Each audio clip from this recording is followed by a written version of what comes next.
अगर मैं आपसे कहूँ कि टाइम कांस्टेंट नहीं है, जो सेकंड्स आप अभी महसूस कर रहे हो, वो किसी और के लिए अलग भी हो सकते हैं, डिपेंडिंग ऑन उनकी लोकेशन। सुनने में साइंस फिक्शन जैसा लगता है, लेकिन ये बिल्कुल रियल है। टाइम फ्लेक्सिबल है, ये बेंड होता है, स्ट्रेच होता है और स्लो डाउन भी हो सकता है, डिपेंडिंग ऑन तुम्हारी स्पीड और ग्रेविटेशनल फील्ड। और पूरे यूनिवर्स में ये इफेक्ट सबसे ज्यादा पावरफुल होता है एक ब्लैक होल के पास। ब्लैक होल्स वैसे ही काफी डरावने होते हैं। ये हर उस चीज को निगल जाते हैं जो इनके करीब आती है, यहाँ तक कि लाइट को भी। लेकिन ये सिर्फ मैटर को नहीं, टाइम को भी डिस्टॉर्ट कर देते हैं। अगर आप किसी ब्लैक होल के पास जाओ तो आपके लिए समय इतना ज्यादा स्लो हो जाएगा कि बाहर से देखने वाले को लगेगा कि आप इवेंट होराइजन के पास पहुंचकर फ्रीज हो गए हो। लेकिन आपके लिए यूनिवर्स की बाकी चीजें स्पीड अप हो जाएंगी। आप देखते ही देखते नए स्टार्स का जन्म और पुराने स्टार्स की मौत देख सकते हो। लेकिन ये कैसे पॉसिबल है और इसका मतलब क्या है टाइम की नेचर के लिए? इन सवालों के जवाब देने के लिए हमें आइंस्टाइन की माइंड ब्लोइंग डिस्कवरीज को एक्सप्लोर करना होगा, ग्रेविटी की असली सच्चाई को समझना होगा और ये देखना होगा कि स्पेस टाइम एक्सट्रीम कंडीशंस में कैसे बिहेव करता है। तो तैयार हो जाओ, क्योंकि इस वीडियो के बाद आप कभी भी टाइम को वैसे नहीं देखोगे जैसे पहले देखते थे। सदियों तक हम यही मानते थे कि टाइम एब्सोल्यूट है, कि ये हर किसी के लिए हर जगह एक ही रेट से चलता है। ये सोच सर आइजक न्यूटन की थी, जिन्होंने टाइम को एक यूनिवर्सल क्लॉक की तरह इमेजिन किया था, जो पूरे यूनिवर्स में स्टेडी चलता रहता है। लेकिन फिर 1905 में एल्बर्ट आइंस्टाइन ने इस कॉन्सेप्ट को पूरी तरह तोड़ दिया, अपनी स्पेशल थ्योरी ऑफ रिलेटिविटी के साथ। आइंस्टाइन ने डिस्कवर किया कि टाइम और स्पेस एक्चुअली लिंक्ड हैं, एक ही कॉइन के दो साइड्स। उन्होंने इसे स्पेस टाइम कहा। आइंस्टाइन की डिस्कवरी के बाद एक ऐसी चीज सामने आई जो पूरी फिजिक्स को बदलने वाली थी। टाइम अलग अलग रेट से फ्लो कर सकता है। वो डिपेंड करता है स्पीड और ग्रेविटी पर। अगर तुम तेजी से मूव करोगे तो टाइम तुम्हारे लिए स्लो हो जाएगा। अगर तुम किसी स्ट्रॉन्ग ग्रेविटी फील्ड में हो तो भी टाइम स्लो हो जाएगा। यानी टाइम एब्सोल्यूट नहीं, रिलेटिव है। उन्होंने इसे एक सिंपल थॉट एक्सपेरिमेंट से साबित किया। इमेजिन करो कि दो जुड़वा भाई हैं, एक अर्थ पर रहता है और दूसरा एक स्पेसशिप में बैठकर लाइट की स्पीड के करीब ट्रैवल करता है। जब वो ट्रैवलर ट्विन वापस आएगा तो उसके लिए सिर्फ कुछ महीने बीते होंगे, लेकिन अर्थ पर उसका भाई डिकेड्स बुजुर्ग हो चुका होगा। इसे ट्विन पैराडॉक्स कहते हैं और ये सिर्फ थ्योरी नहीं है। साइंटिस्ट्स ने इसे रियल लाइफ में टेस्ट किया है और ये बिल्कुल सच है। लेकिन इसका ब्लैक होल से क्या कनेक्शन है? सब कुछ, क्योंकि ब्लैक होल्स स्पेस टाइम को एक्सट्रीम तक डिस्टॉर्ट कर देते हैं। न्यूटन की ग्रेविटी थ्योरी के अनुसार ये एक फोर्स है जो ऑब्जेक्ट्स को एक दूसरे की तरफ खींचती है।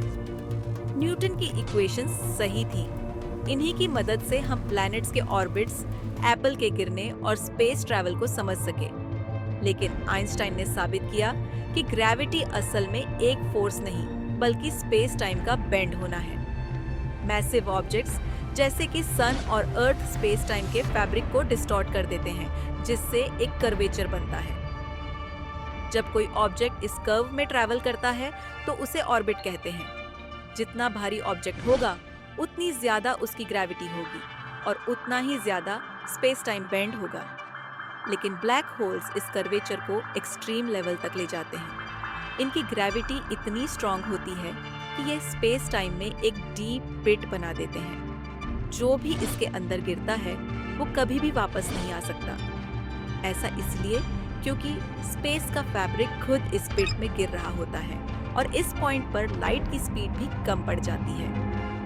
1916 में फिजिसिस्ट कार्ल श्वार्ज़शाइल्ड ने आइंस्टाइन की इक्वेशंस को सॉल्व करते हुए एक बहुत ही डरावनी चीज डिस्कवर की। उन्होंने कैलकुलेट किया कि अगर तुम किसी ऑब्जेक्ट को एक छोटे इनफ स्पेस में कंप्रेस कर दो तो वो एक ऐसी बाउंड्री बना देगा जहां से कुछ भी एस्केप नहीं कर सकता, ना मैटर ना लाइट। इसे श्वार्ज़शाइल्ड रेडियस कहते हैं। और इस बाउंड्री को कहते हैं इवेंट होराइजन। इसका साइज उस ब्लैक होल की मास पर डिपेंड करता है। फॉर एग्जाम्पल, अगर तुम पूरी अर्थ को सिर्फ 9 मिलीमीटर के आकार में कंप्रेस कर दो तो ये ब्लैक होल बन जाएगी। लेकिन एक सुपर मैसिव ब्लैक होल जैसे कि हमारी मिल्की वे के सेंटर में मौजूद सैजिटेरियस AE, इसका इवेंट होराइजन मिलियन किलोमीटर चौड़ा हो सकता है। जितना ज्यादा तुम इवेंट होराइजन के पास जाओगे, उतनी ज्यादा टाइम डायलेशन होगी।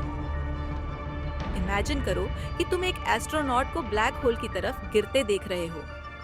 जैसे जैसे वो इवेंट होराइजन के करीब जाएगा, उसकी हर मूवमेंट स्लो होने लगेगी। उसकी वॉच धीरे धीरे टिक करने लगेगी और फिर एक मोमेंट आएगा जब वो एकदम फ्रीज हो जाएगा। तुम्हारी पर्सपेक्टिव से वो इवेंट होराइजन को कभी भी पार नहीं करेगा। वो हमेशा एक फ्रोजन इमेज की तरह दिखेगा। लेकिन एस्ट्रोनॉट के लिए सब कुछ नॉर्मल लगेगा। उसके लिए टाइम यूजुअल तरीके से ही चलेगा और वो बिना कुछ नोटिस किए इवेंट होराइजन को पार कर जाएगा। इवेंट होराइजन क्रॉस करने के बाद एस्ट्रोनॉट के साथ कुछ भयानक होने लगेगा। जैसे जैसे वो अंदर गिरता जाएगा, ब्लैक होल की ग्रेविटी उसके सिर और पैरों पर अलग अलग फोर्स डालेगी। इसका रिजल्ट, वो धीरे धीरे एक लंबी पतली नूडल जैसी शेप में स्ट्रेच हो जाएगा।